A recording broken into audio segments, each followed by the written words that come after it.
Bonjour à tous. Notre société vit un moment de grande transformation.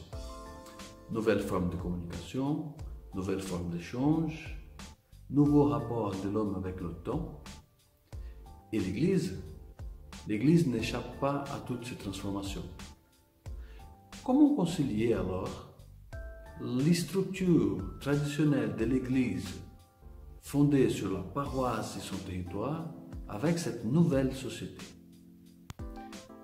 C'est le sujet de cette journée organisée par l'Institut de formation au ministère à Fribourg.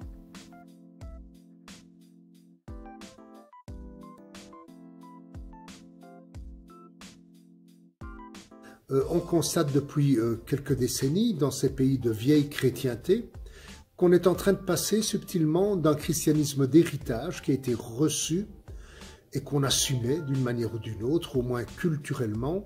On est en train de glisser vers un christianisme qui est plus que jamais ou plus que jadis un christianisme de choix. On est chrétien parce qu'on le désire, on le veut, on le devient et on souhaite le rester. Et donc il y a cette élection, c'est-à-dire un christianisme de choix. Ça fait effectivement que la majorité de la population suisse ne pratique aucune religion.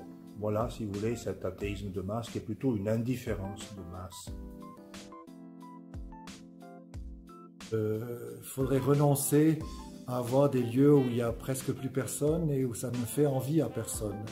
Il faut qu'on voit la communauté chrétienne, les chrétiens de toute une région qui sont dispersés, qui sont peu nombreux à chaque endroit. Il faut vraiment qu'il y ait des moments où ils sont tous ensemble, ils s'encouragent.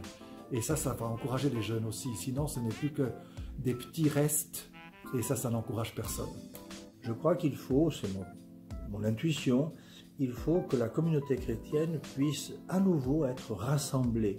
Et rassemblée largement. Elle est actuellement trop éparpillée, trop répandue dans l'espace, parce que quand elle sera rassemblée, elle pourra vraiment témoigner de manière beaucoup plus profonde et crédible de l'Évangile et plus attirante aussi.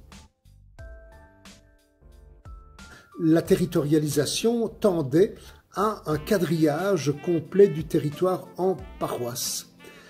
À partir du moment, et c'est ce qui est en train de se passer depuis quelques décennies, et selon les régions ou les pays depuis un peu plus longtemps, peut-être déjà depuis un demi-siècle, à partir du moment où on est clairement sorti de chrétienté, on n'a plus une territorialisation dans le sens d'une couverture intégrale du territoire d'un diocèse par les paroisses. Et donc on tend inévitablement, et j'aime bien parler dans ces termes, on passe d'une logique de la circonscription d'un territoire circonscrit où la paroisse quadrille le territoire en question, on passe d'une logique de circonscription à une logique d'inscription.